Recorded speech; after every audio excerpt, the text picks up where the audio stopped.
Moving on to the other modes, in automated mode, the car drives. The vehicle drives and the vehicle handles driving safety.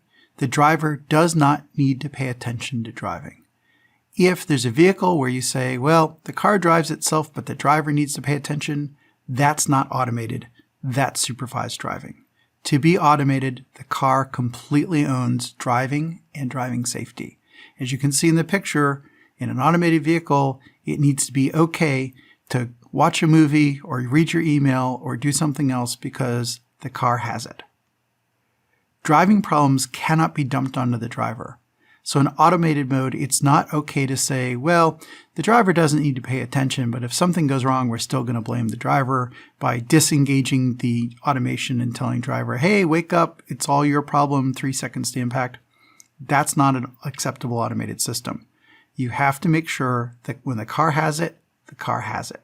The vehicle's responsible for driving safety, pure and simple. By definition, if there's a collision with a car that's in automated driving mode, it is not the fault of the human, it's the fault of the car. There is some tension between safety and permissiveness in automated driving, and this is a key thing the industry is going to take a while to work on. The idea is that you want safety, but you also want the car to go places or else it's not a very useful car.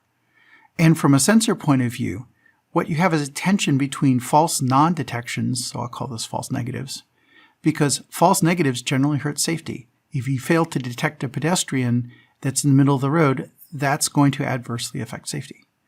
But at the same time, false detections, false positives, generally hurt permissiveness. If you're constantly seeing ghost pedestrians in the middle of the road that aren't really there, you're not going to go anywhere. You're going to keep stopping to avoid the ghost pedestrians.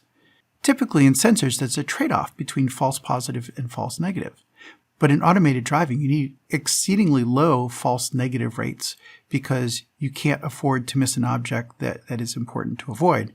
But at the same time, if that cranks up your false positive so you're always seeing ghosts, you're not going to get to go anywhere. And this is one of the primary challenges that's going to face automated vehicles. Yes, things like sensor fusion can address that, but the point is that it is always going to be a difficult trade-off to get right.